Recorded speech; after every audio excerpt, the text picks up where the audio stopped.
Hello, and welcome back to the Simplifiers podcast, where we take topics in work and in life and simplify them. And friends, I am thrilled to talk about this topic today because we've kind of danced around it and throughout this season.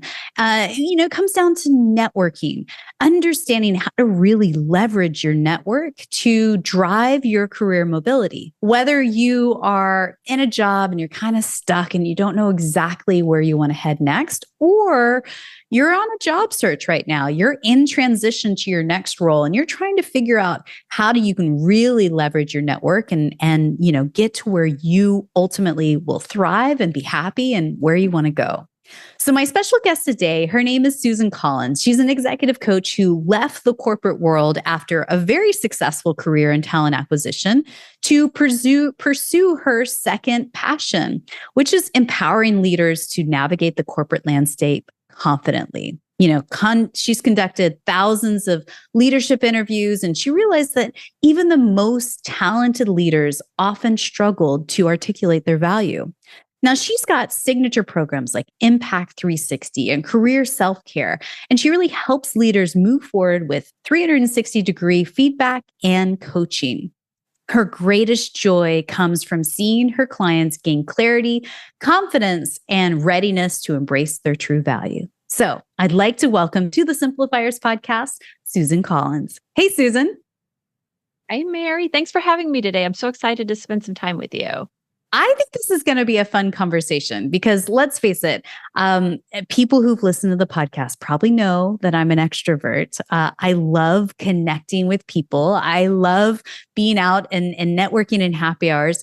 But let's face it, some people, this is like a nightmare for them. Like, oh my God, it's so much energy and I don't know if I can do it. I want to kind of ask a disclaimer. The advice you're going to share today is not just for extroverts, right?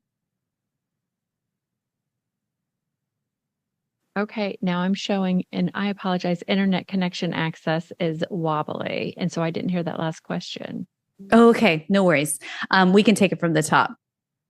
On your side, do you have all kind of programs shut down? I have everything shut down. Okay. Is there anybody else in the house that are using like Xboxes and videos and no, they're streaming? all asleep or at work, and Okay, I have my own internet for my office. Okay, well, you sound crystal clear to me, so you can still hear me, right? That was the problem, is that you cut out for a minute. Okay, but now you can hear me, right? Now I can hear you. Okay, well, let's just start. We'll take it from the top from here. Let's see. No worries. Don't sweat it at all. Let's take it from the top. You ready? Okay. All right. Counting down in 3, 2, and 1. Hello, and welcome back to the Simplifiers podcast, where we take topics in work and in life and simplify them. And friends, today we're talking about a topic that actually is near and dear to my heart. We have been dancing around it and talking about it for the entire season. But the truth be told, how do you leverage your network to really help drive your career mobility? Where you want to go? Where are you headed next? Either if you're feeling stuck or unhappy at work in your current job, or let's say you're in transition and you're headed to your next job. I want to help simplify this for you and help you to really untap, and tap into your network and help you get to where you want to go.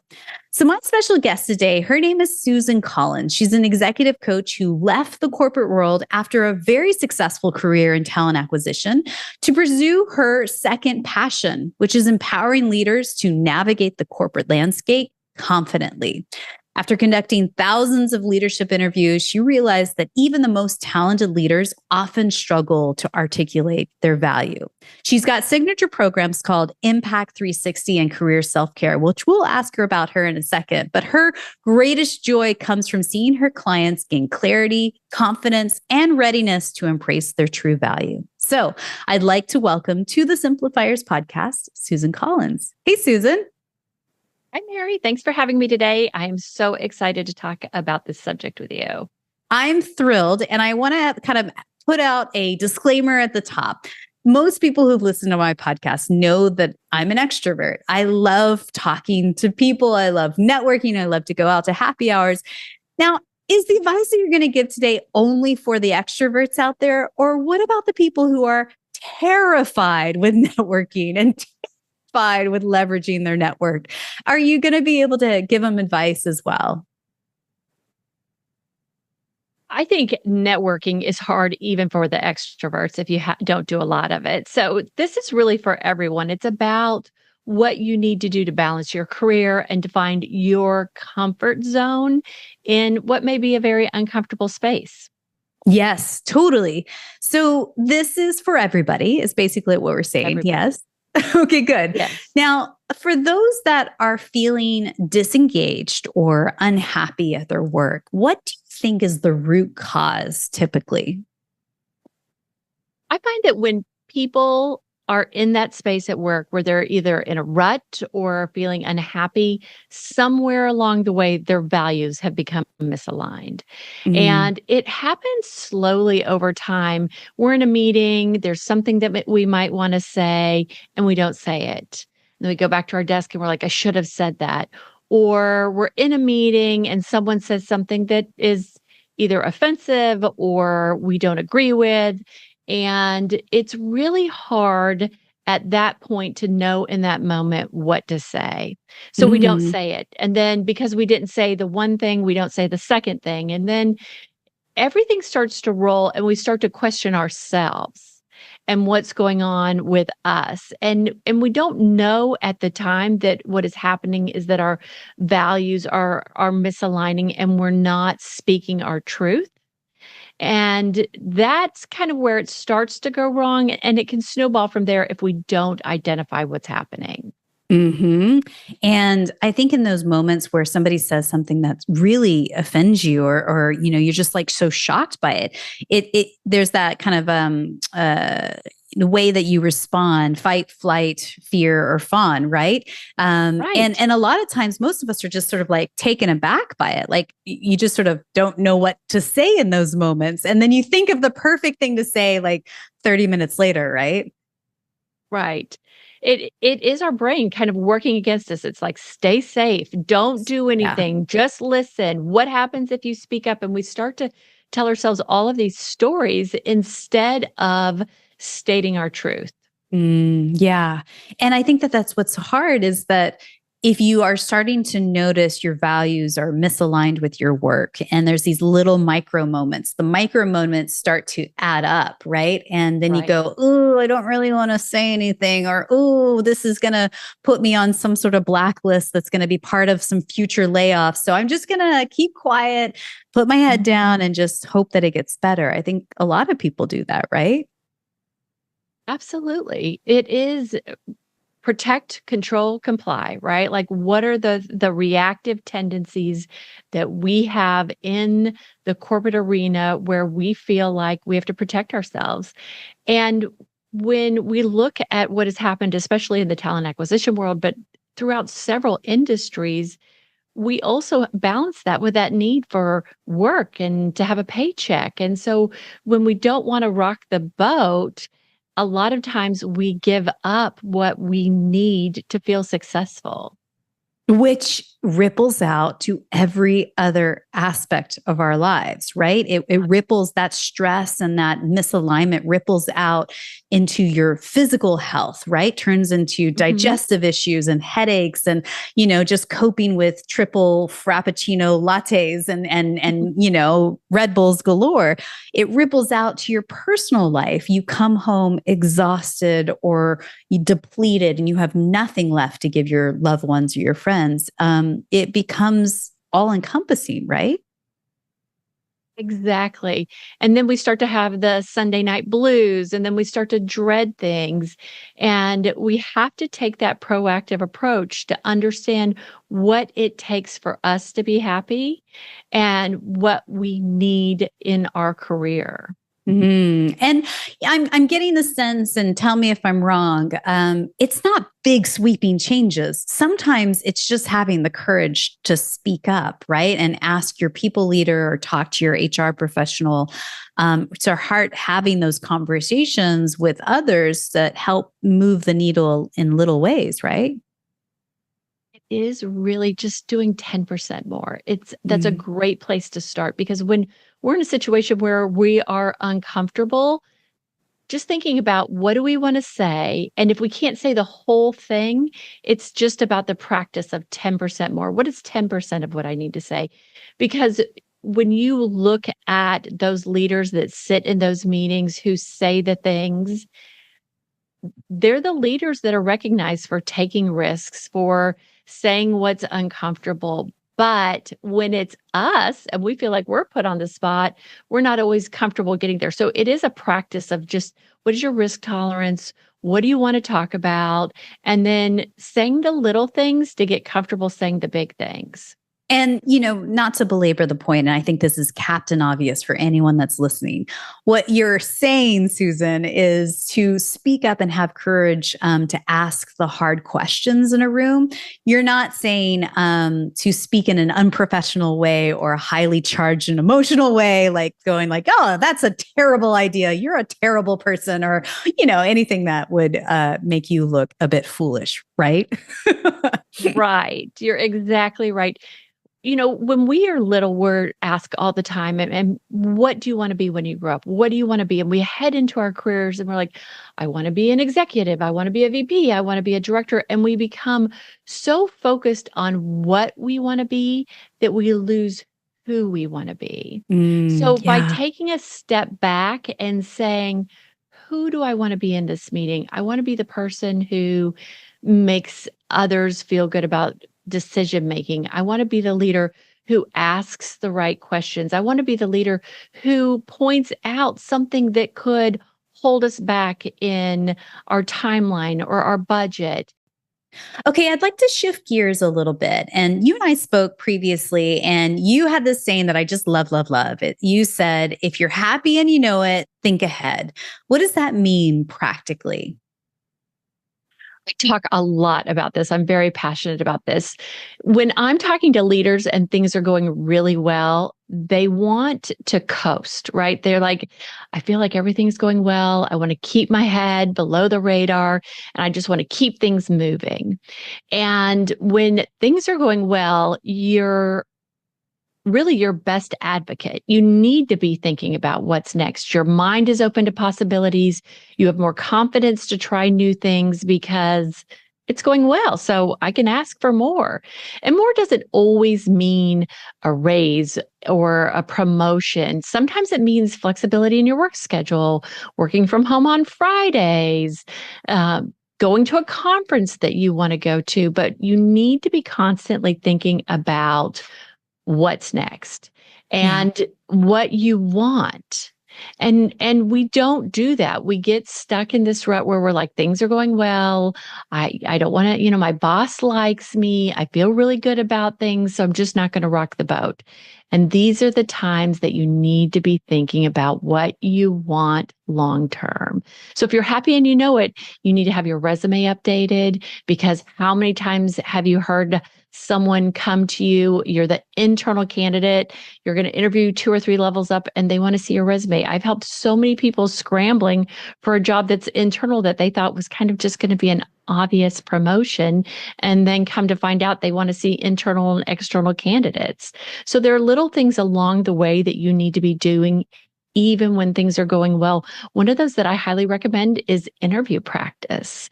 You sit in the same job for 5 years and then find yourself on the other side of the table, even if it's internally, and it feels way differently than you thought that it was going to. So if you're happy and you know it, make sure that you're prepared for the phone call or the tap on the shoulder or asking for what you want. I want to unpack a lot of things that you said there and put a pin in it. I think what I heard is just being clear on where you're headed next, because I think we do sort of get complacent and we just kind of, we're just going to continue to do what we do right now because I'm just so busy, air Mhm. quotes, and we don't think about it. But, but also when you have a clear vision of where you want to head next, then asking for little bits of what will help you get from point A to point B, right? I work with my clients on a 9-year plan. So it's the 9-year career because we say, I want to do this, and I think that this is what I want to do long term. And I'm here right now. And they put their head down and they do the work and they expect the work to get them there. But the work alone will not get you there. What I do is I help clients understand, where do you want to be? Where are you now? And then what's going on in your life?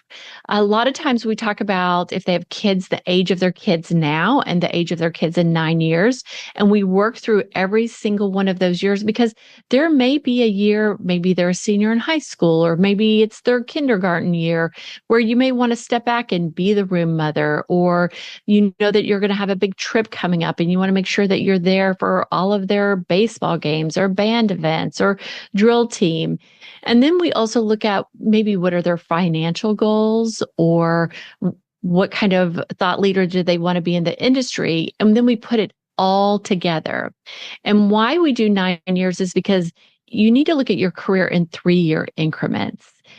You really can't plan beyond 9 years, but those 3-year increments, at the beginning of your career, you're probably getting promoted every 12 to 18 months.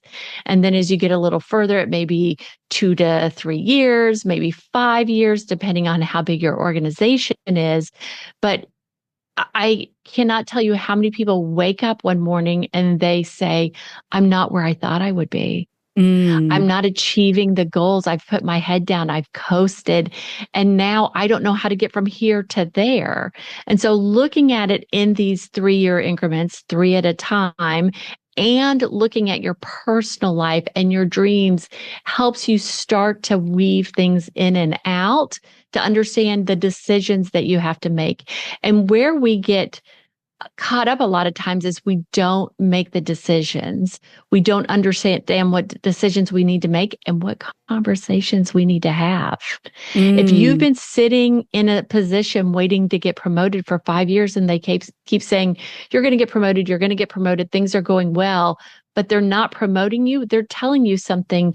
And the question is, are you listening to what they're telling you? Right. The words that they're using and the words they're not using in this moment. Right. Yeah. Right. I have to ask the unpopular question that I'm sure a lot of listeners are thinking right now in their head. And they're going, Susan, yeah, but that's great. Tell me about how this works when companies are mass laying off their staff. That's not part of my 9-year vision. That's not even part of my 3-year vision or my next 18 months. What do you have to say to those folks? It's about putting the building blocks together, understanding what you've done, what you want to do next, and being able to articulate that to your current employer. It's really scary, right? We do want to make safe decisions because we do have to put food on the table, pay for our rent or our mortgages, but it is about the building blocks. And why thinking long term helps is because if you do find yourself in one of those unfortunate situations, you already have a strategy and a conversation that has been started that you can continue with another potential employer. But when you have put your head down and you've been that good employee for 5 years and you can't talk about, in year 1, I did this, and in year 2, I did this, and then you go, and year 3, 4, and 5, I coasted, you've kind of taken your eye off of the ball and it becomes harder to tell your story. I love that. And I also am just thinking about it from the other point of view. If I was a people leader and I had somebody on my team that was coming to me, asking me these kinds of questions and saying, hey, Mary, I want to talk about my career trajectory here at this company. That kind of perks my ears up and sees a person on my team who sees a future and wants to build a future as the company grows and innovates and expands. Or also as a company is retracting and maybe potentially looking at a future layoff in the next 6 to 12 months, I have this person on my team who, is motivated, driven, wanting to do what they can to excel in their career, but also to drive the company goals. That makes me look at them in a different light too, right? Absolutely. And there are leaders out there, and I think this is where fear comes in, who, when they have someone on their team that starts pushing them for more and asking questions and they don't have the answers, they sometimes start to let fear come in about how they manage those people. As leaders, we have to be able to say, you know, the company is retracting. I'm going to get you the experiences that you want. I'm going to get you everything I can. I'm going to spend extra time mentoring you. What skills do you want to learn from me? There are those things that we can do when the company is retracting, but sometimes we have to have honest conversations too. I had a wonderful, wonderful recruiter that worked for me at one point, and we had a really great relationship, and she was very young, wanted more. I knew where we were at. I wasn't going to be able to give it to her. And I promised her 2 years. And at 2 years, I said to her, you've got to go. Yeah. I don't want you to go. I'm going to cry when you go. My life is going to be harder when you go, but you're not going to get what you want on the timeline that you want unless you go. And it was hard for both of us, but she started looking. I knew she was looking. It made it easier for me because I could start, thinking about her backfill, and it wasn't a surprise. And she left, and she's wildly successful today. She's in a position that she never would have been in if she stayed with me.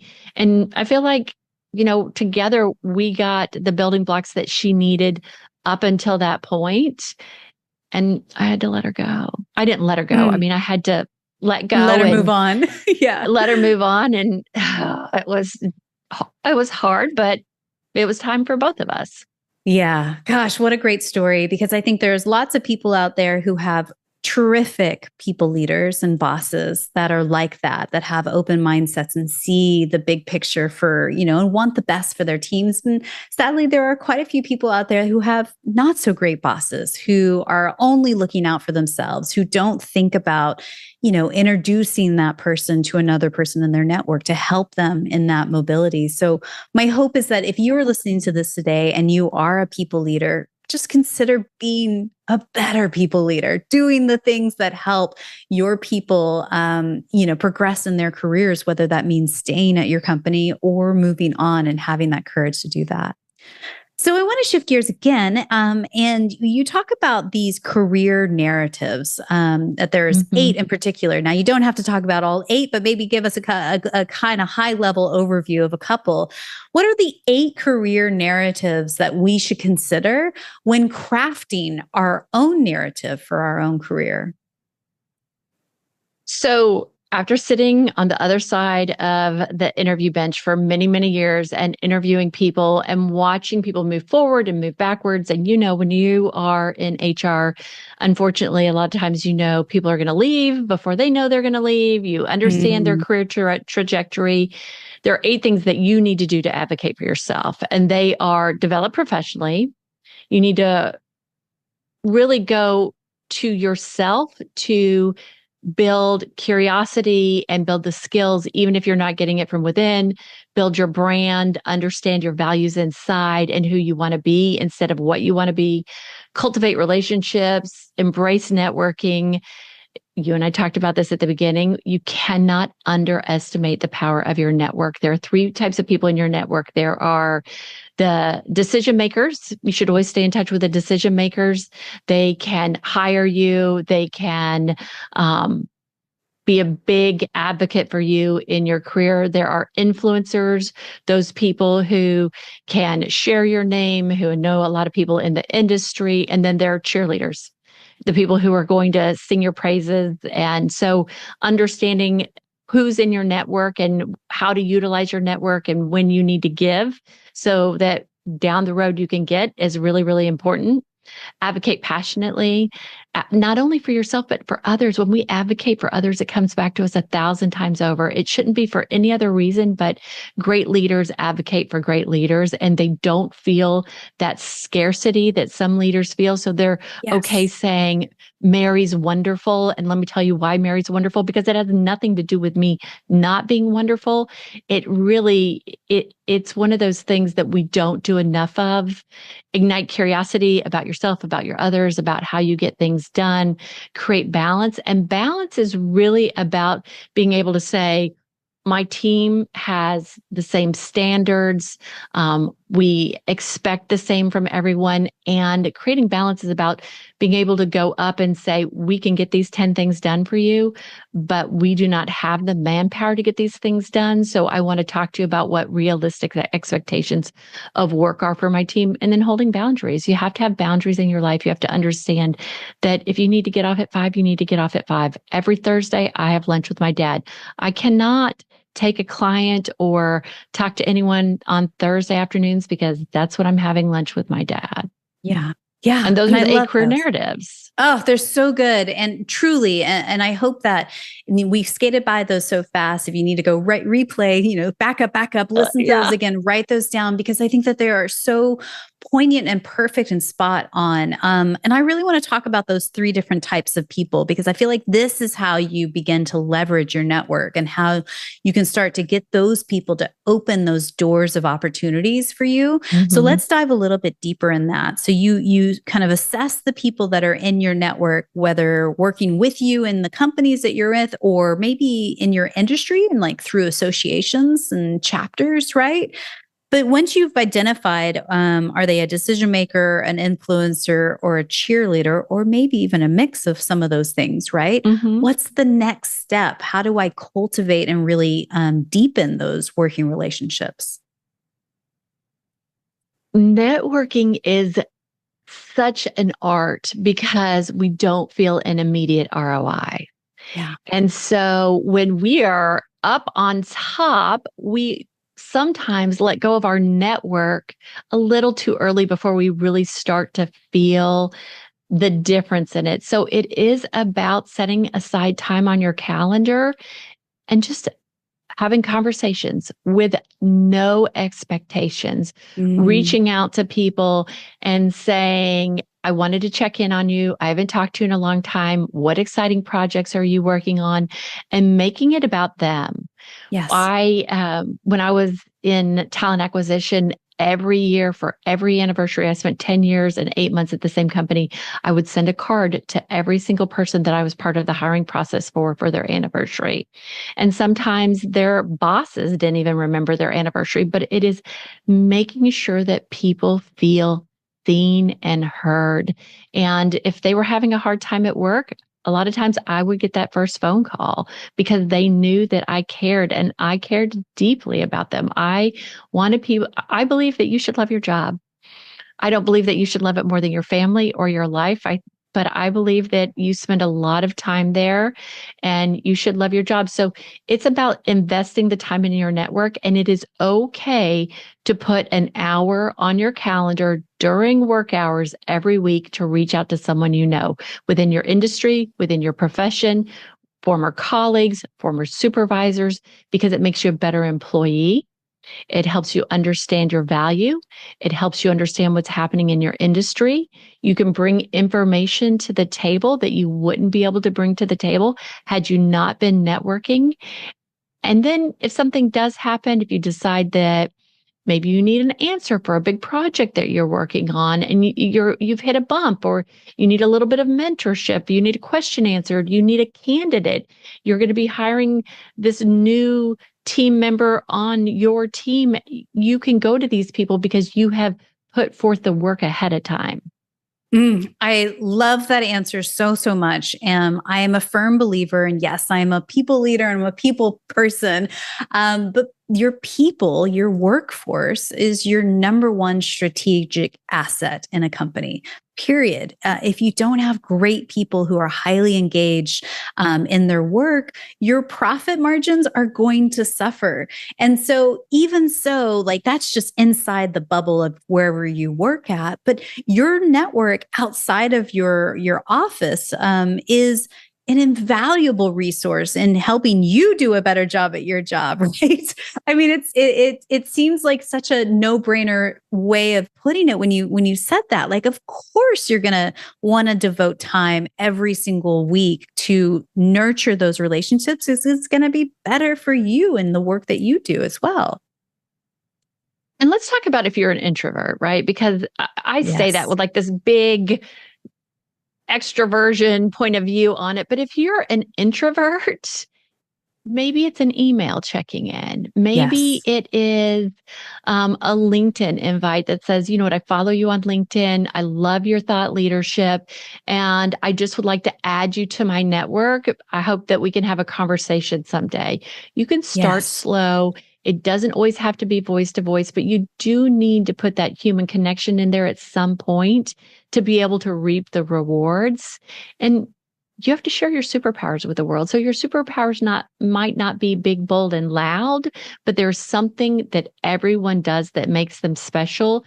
And by connecting with people, they can start to see what's unique and different about you that they may not see if you're not investing the time.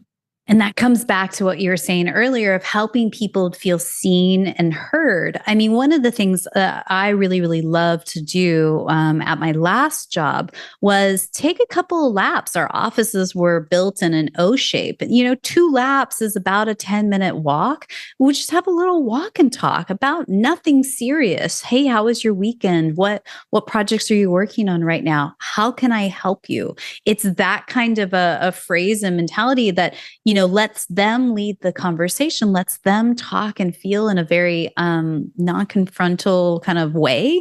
And I think it's perfect for introverts as well. It's like, oh, we all need to walk. We all need coffee. We need to get up from our desks, and why not just say, hey, come on, let's go take a lap or two. That's a perfect way. Yeah. And if you're the introvert and you see that extrovert taking the lap twice a day, ask them to pick you up the next time, right? Like, I see Yeah. you taking laps. I'm not really good at it. I don't really like it, but I know that you can have a conversation with the door, which I can. I can have a conversation with the door. Will you take me with you on your laps on Tuesdays? Because I need to get out more. Yeah. Or I just need to pick your brain because I'm stuck on something. Yeah. Yes. Yeah. Yes.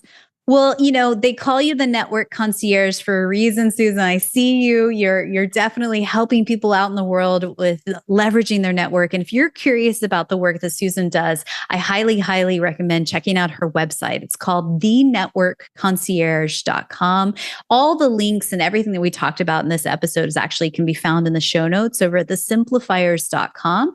That's where you can link up with her on LinkedIn. But you also tell me more about the career planner, the 9-year career planner that you talked about earlier. Is there a specific place that they could go to on your website and learn more about that?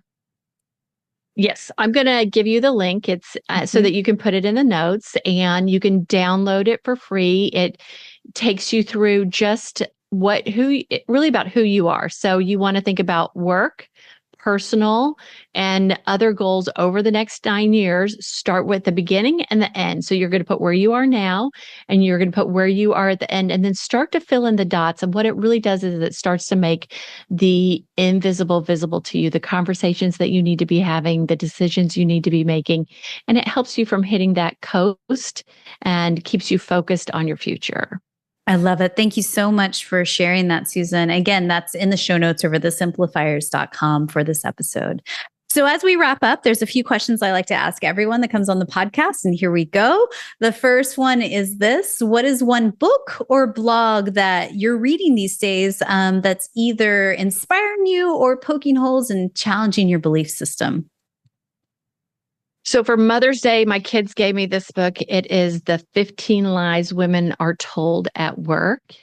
And my running partner and I were talking about this morning, that we were told, go to college, do all the right things, and it will be easy. And life isn't easy, right? Like we're constantly figuring out new things, figuring out how to balance things. And so I think that she's just got a really nice, realistic way to look at life.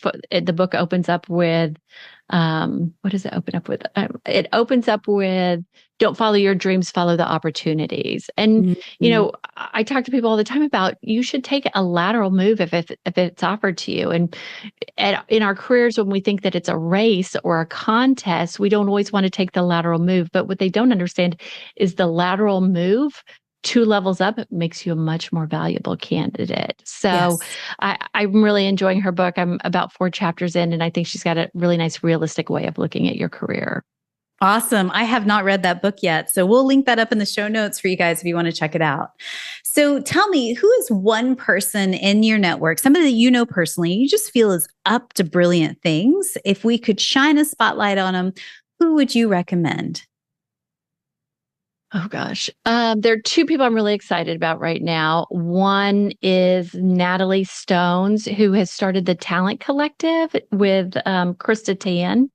And when you look at talent acquisition as an industry, there are a lot of men in thought leadership, and they are really working hard to help women get into thought leadership. Talent acquisition is a very exciting career. We get to change people's lives. When I was leading TA, there were so many things that I loved about it, but you saw more men on stage than you saw women, and they're making space for women. And if you have not looked at the Talent Collective on LinkedIn, you should definitely go check it out. Another person I'm really excited about is Haley O'Neill. She's an emerging talent acquisition leader, and she talks a lot about being a mom and a leader. And she just hit 100,000 followers on LinkedIn during the pandemic. She did a lot to lift other leaders up and posted a weekly TA job posting, which has just gained her a lot of popularity. And she's a great, great human being. Haley is killing it out there. She is really doing amazing work. Yes. Well, we will link all of those guys up in our show notes. You guys can check out their work as well. I believe gratitude and simplicity go hand in hand. Tell me, what are you grateful for today? Oh my gosh, this one might make me emotional. My oldest baby turns 21 in 2 days. No. So, no, 2 days tomorrow. So I'm really excited about that. And I'm grateful. He's a good kid. He's at Texas A&M. Both my kids are great kids. I'm really grateful for my kid and my family. Oh, I love that so much. So again, the work that Susan does out in the world, you can find her at thenetworkconcierge.com. And my final question for you today is this, Susan.